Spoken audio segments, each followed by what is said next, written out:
Hello Pisces, welcome to the Plaid Sheep Oracle. You are on your way somewhere, Pisces. We begin with compassion. The frequency of compassion supports our ability to stand by others without judgment and be the divine mediator between heaven and earth, spirit and matter, so that unconditional love can flow from source through our heart and into the world. So being that mediator, that bridge,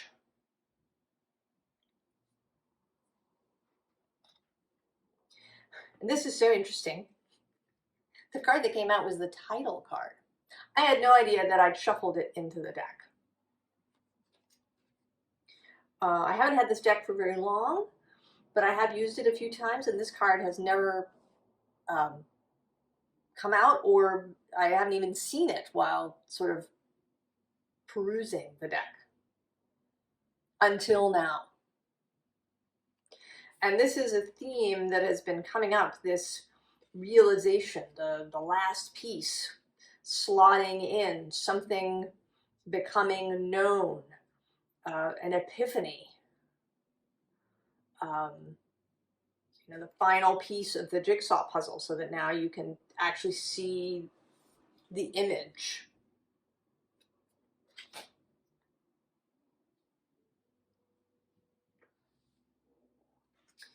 So we have the Knight of Voices, and then immediately underneath, the Knight of Inspiration, and then, and I just saw him,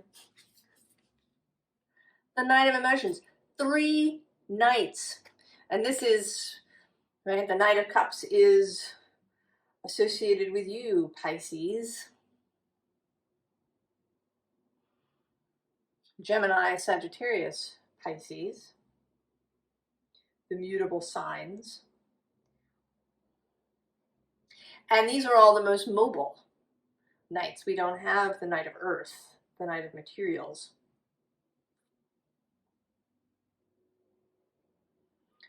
So, right, incoming information. And then here you are, originally, sitting there unseeing.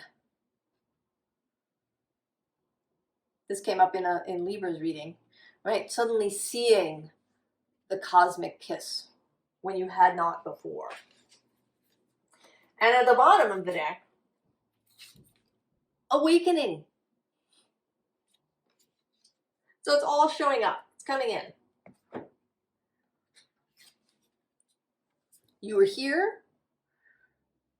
You were looking out. You were expanding yourself. I sort of see this moon that's in the background as, although I suppose it's meant to be the sun, but I'm thinking of it as the moon being kind of like your consciousness expanding outwards from you. Right? Inspiration favors the prepared mind.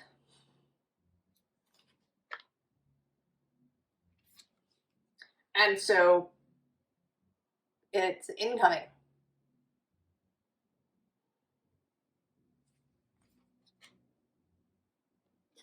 And once it arrives, this was something slotting into place, the wheel turning.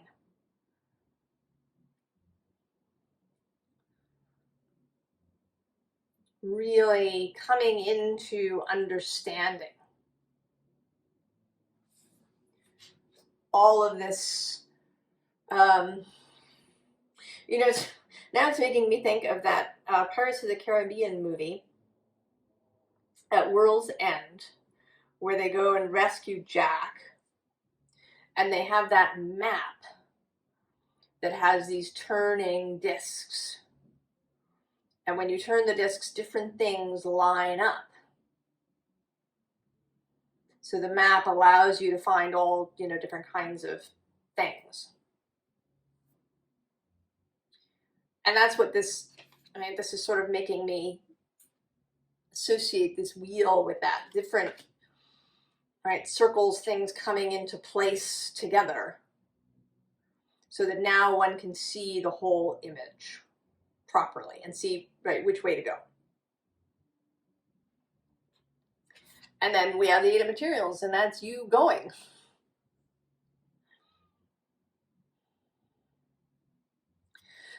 Sometimes this card comes out as, you know, sort of juggling too much, you know, trying to keep too many plates spinning.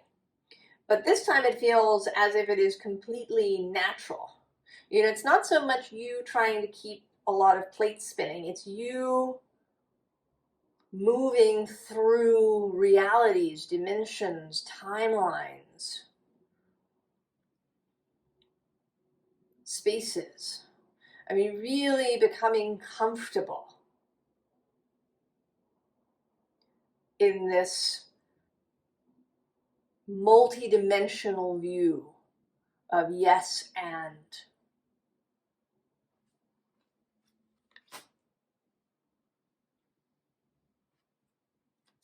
And then you come out here as Justice. And interestingly, the Muse deck, when I picked it up to just, you know, start shuffling, the Justice card was on the bottom and it stayed on the table when I picked up the deck. And I knew that it was important and I sort of expected it to come out. But instead, here in the Good Tarot and at the bottom of the deck is this Temptation card. And this, right, this is the transition. Here you were. You might have been dreaming, you know, maybe a combination of dreaming, but also feeling not so great. And then there's this arrival, this dawning understanding. And you go from, you know, kind of being prostrate on your peach to this Justice.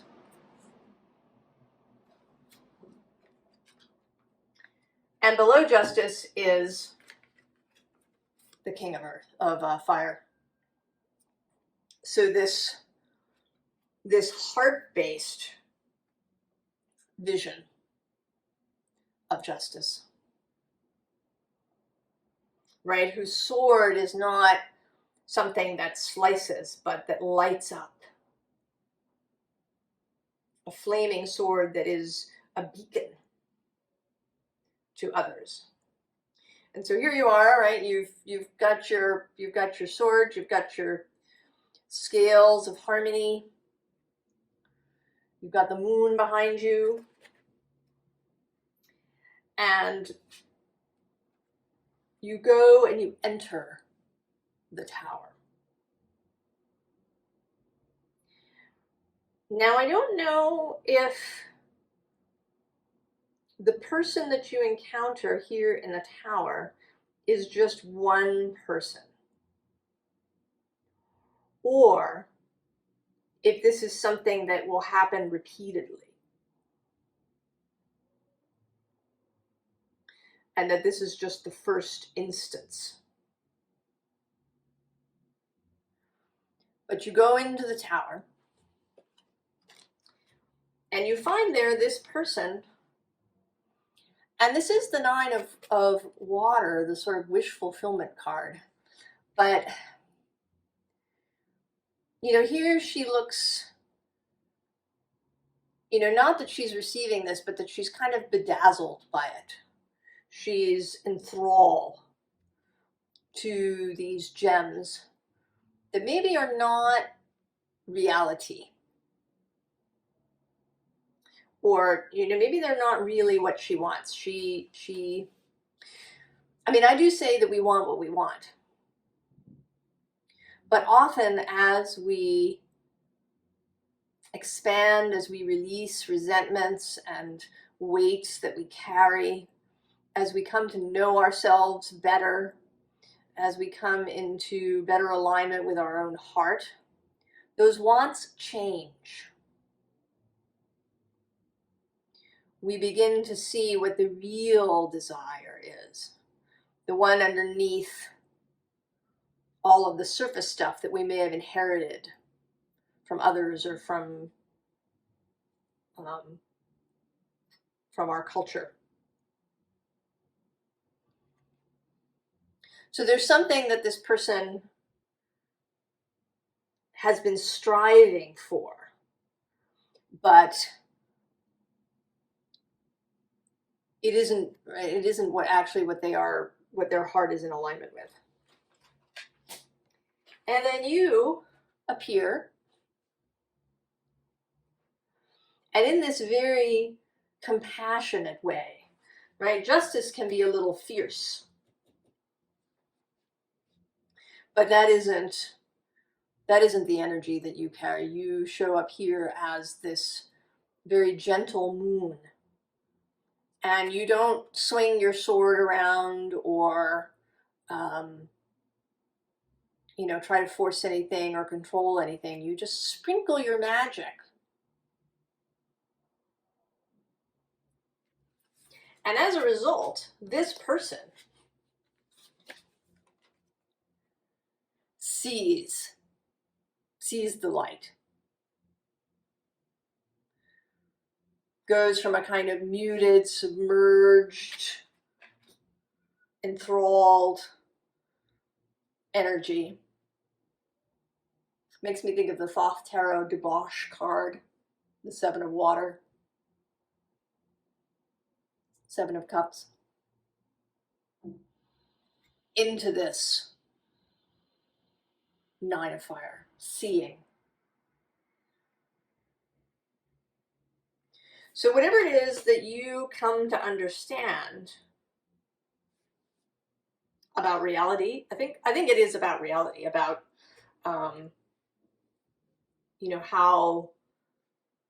how life could be if one really was able to get into alignment.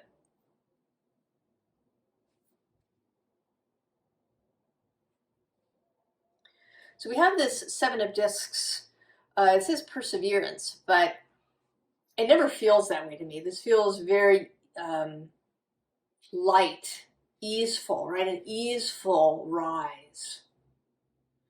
This is not about struggle. It's not about having to persevere through, all kinds of challenges.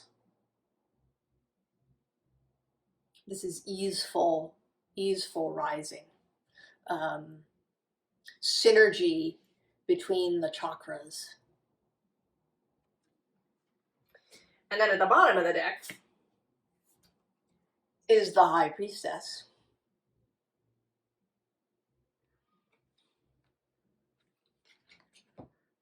And right underneath Perseverance is this Primal Emperor. Also in this deck, very much not a controlling, right? The leader of the wolf pack, isn't a micromanager. He doesn't over control, he leads. And I think that this first experience that you have with this person, and I think maybe it is just one person or perhaps a small group of people, that you have this first effect on them. I think this makes you feel pretty great.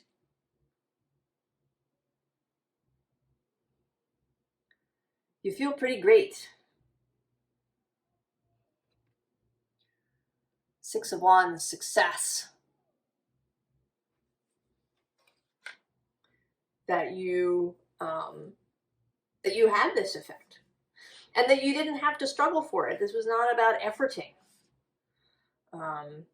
You didn't have to sit somebody down and talk at them for a long time.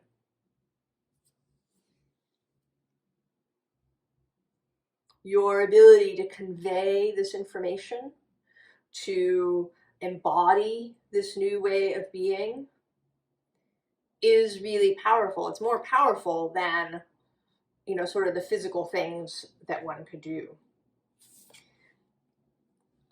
And this Nine of Wands says resilience, but I don't think that's what it's about. I think it's about choosing, right? There's a choice of a bunch of wands, and you make your choice. You make your choice. And I think this is kind of the final gate, almost. So you've had all this, right? You've had this realization, whatever it is, you know, something is suddenly so clear that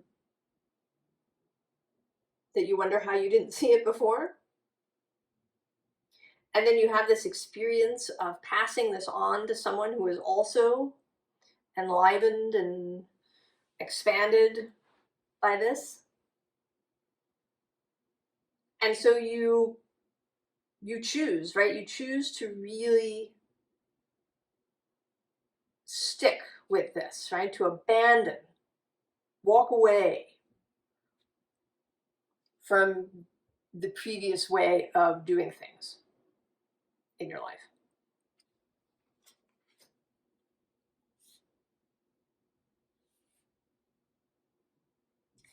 And that brings us to the Empress, and also to this 10 of discs.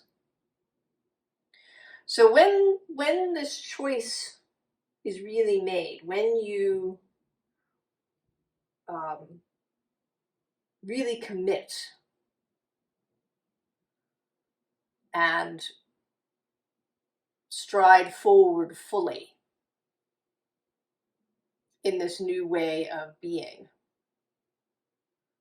then you enter this really creative, expansive, secure, stable energy.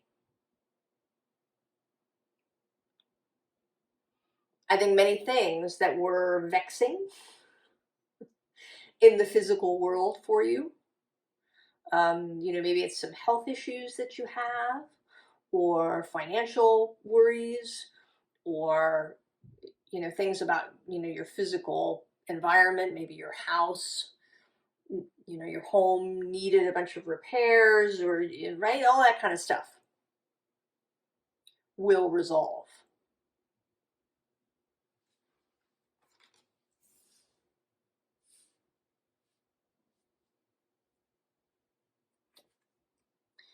And that brings us to the Hierophant, the teacher energy. The Hierophant is, right, the bridge, the mediator between non-physical and physical. So really embracing that role, that aspect of your existence. And right underneath is this Three of Pentacles, here as a reminder that you are not, right, if you needed a reminder, and you may not at this point, but just in case, that you are not alone, right? You are now in a real working relationship with Source.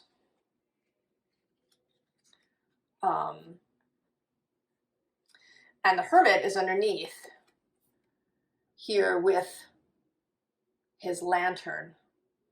And I think that this is, you know, this is just still you as the Hierophant, and you've put a lantern out so that people can find you. And this, you know, this may or may not be your livelihood. You may have some other work that you do that you really enjoy. You know, you're a landscape architect, or you're a nurse, or you're an accountant, whatever you are. Or maybe you are an intuitive reader. You know, maybe you do divination. Maybe you, maybe you have an alternative health practice. You're an acupuncturist, or, you know, any number of things. But this lantern is out there for people to find you. People who are ready for this transition, this transformation, this epiphany of their own. Right? They're here, they're seeking, they're looking, maybe they're a little discouraged, feeling a bit of apathy. They haven't really been able to see what they want to see. Right? It's this energy again. And you know what that's like. You can absolutely relate.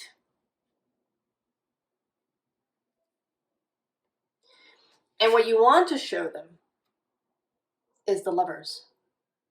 You want to show them that it's not a question of either or, but both and. That one can absolutely live a gorgeous physical life filled with sensual physical experiences. Right? That you can be an accountant. And simultaneously be connected to source, to the non-physical, to that expansive non-physical reality, to the field, to the quantum realm, the creative realm.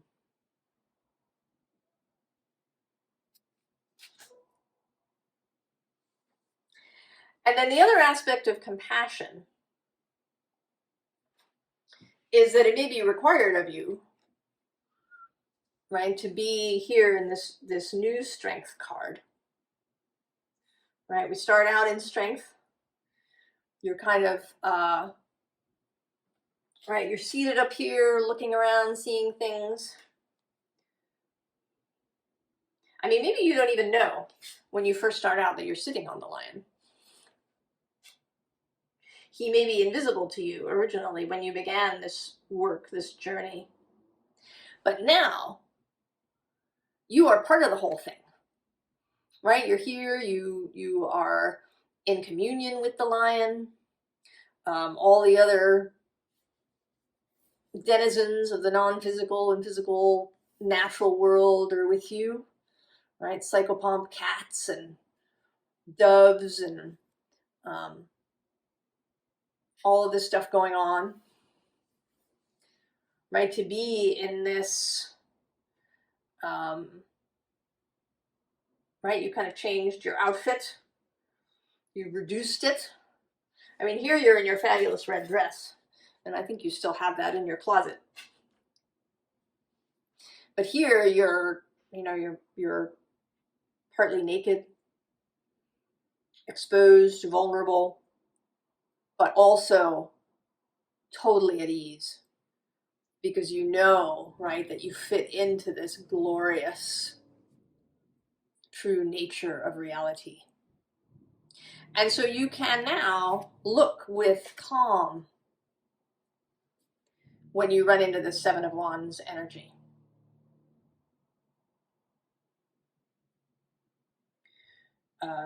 You are going to, because you're going to run into it, right? Some of the people that come to your lantern may still have this going on, perhaps only internally.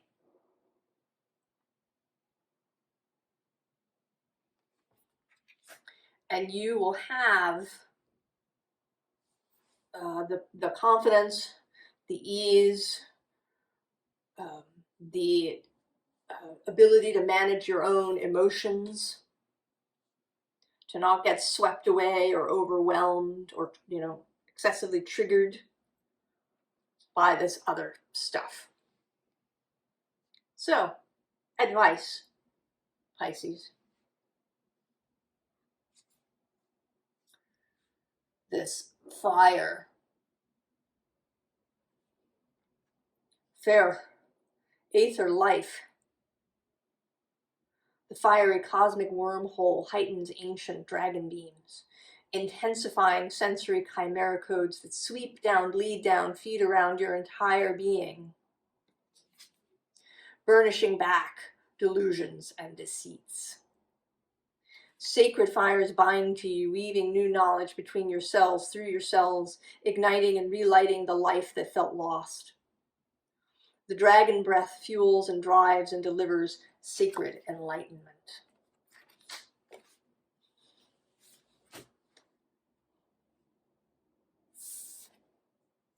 So, 12th, static needs. So physical stuff. All physical manifestations require structural frames to hold form.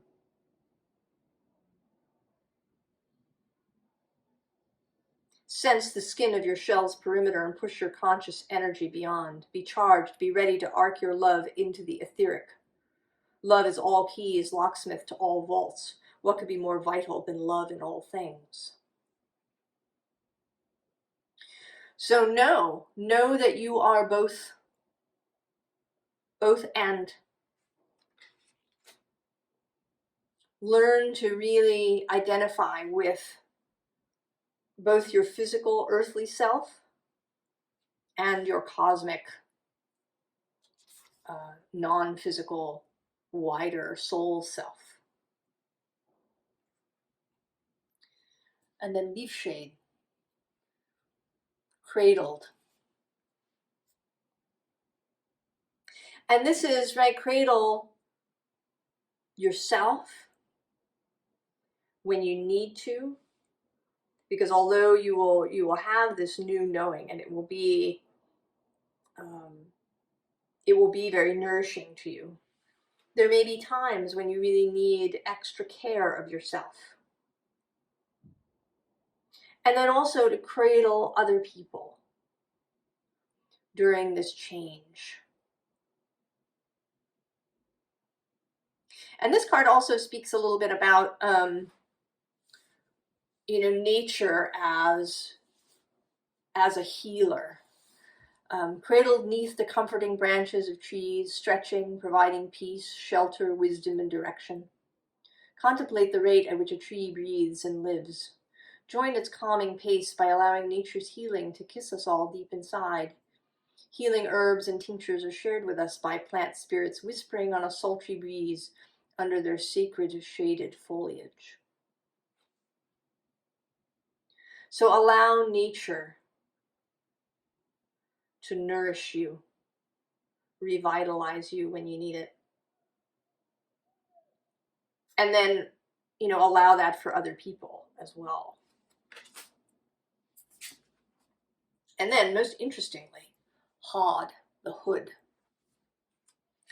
And this is both about being, right, sometimes putting the hood on. We are, as humans, eyesight is sort of our primary sense. And so sometimes when you can block that off, you can receive other information. So there may be times when you need to isolate yourself, perhaps. You may need to have a general practice of not engaging in things like social media or news.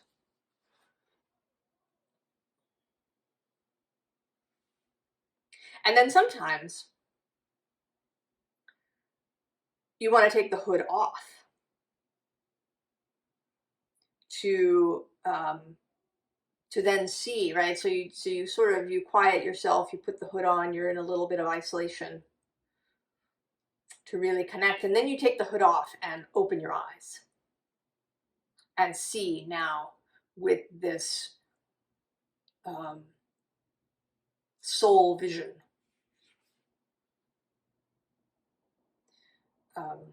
The unseeing hooded warrior of inner battles.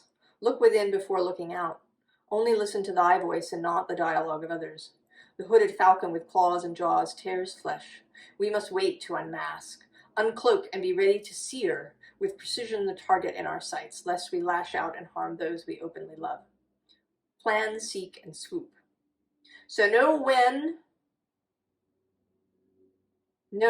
to be quietly in your own self, and know when to look out as well. Discernment.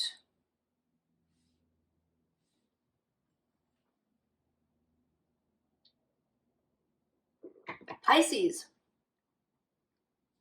So cool. I hope I run into you somewhere. I want to know. I want to know about your experiences in the tower. And then what happens after. I want to know how you're feeling about it all. I wish you the very, very best, and I will see you next time, Pisces. So long.